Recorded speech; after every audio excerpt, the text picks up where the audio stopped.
English language, listening and integrated skills.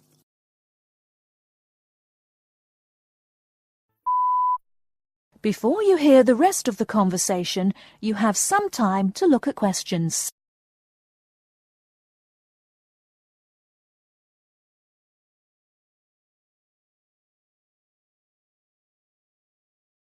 Now listen and answer questions. Joe, you know I'm giving a presentation in our film studies class next week. Yes? Well, could we discuss it? I could do with getting someone else's opinion. Of course, Katie. What are you going to talk about? It's about film adaptations of Shakespeare's plays.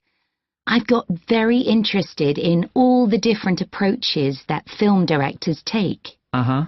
So I thought I'd start with Giannetti, who's a professor of film and literature, and in one of his books he came up with a straightforward classification of film adaptations based on how faithful they are to the original plays and novels. Right.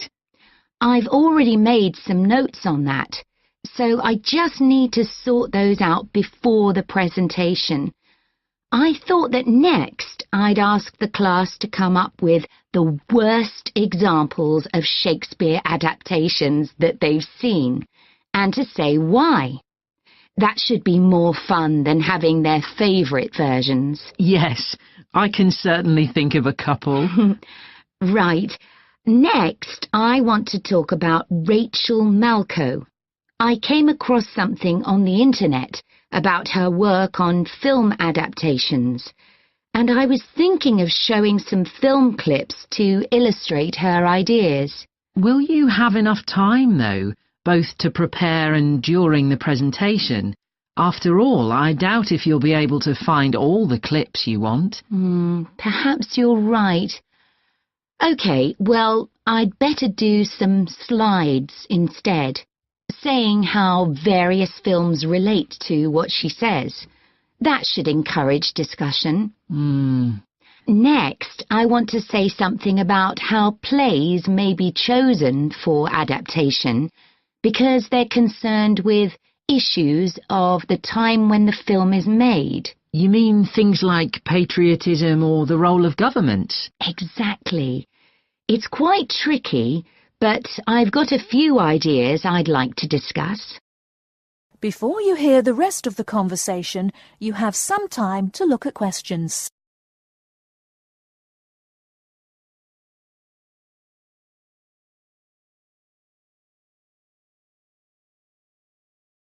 Now listen and answer questions. And finally, I want to talk about a few adaptations that I think illustrate a range of approaches and make some comments on them. Do you know the Japanese film Ran? I haven't seen it. It was based on Shakespeare's King Lear, wasn't it? That's right. It was a very loose adaptation, using the same situation and story, but moving it to 16th century Japan instead of 16th century Britain. So, for example, the king's daughters become sons, because in Japanese culture at that time, women couldn't succeed to the throne. OK. I hope you're going to talk about the 1993 film of Much Ado About Nothing. I think that's one of the best Shakespeare films. It really brings the play to life, doesn't it? Yes, I agree.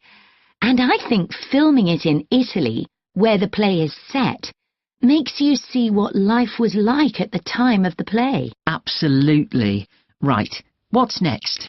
Next, I thought Romeo and Juliet, the 1996 film, which moves the action into the present day. Yes, it worked really well, I thought, changing the two feuding families in the original to two competing business empires, even though they're speaking in the English of the original play. You'd expect it would sound really bizarre, but I found I soon got used to it. Me too. Then I thought I'd include a real Hollywood film, One that's intended to appeal to a mass commercial audience. There must be quite a number of those. Yes, but I've picked the 1996 film of Hamlet. It included every line of the text, but it's more like a typical action hero movie. There are loads of special effects, but no unifying interpretation of the play. All show and no substance. Exactly. Then there's Prospero's books, based on The Tempest. That was really innovative from a stylistic point of view. Didn't it include dance and singing and animation as well as live actors? Yes, it did. I also want to mention Looking for Richard. Did you ever see it? No, but I've read about it. It was a blend of a documentary with a few scenes from Richard III, wasn't it? That's right. It's more a way of looking into how people nowadays connect with the playwright. The play is really just the starting point. And that'll be where I finish. Well, it sounds as though it'll be very interesting.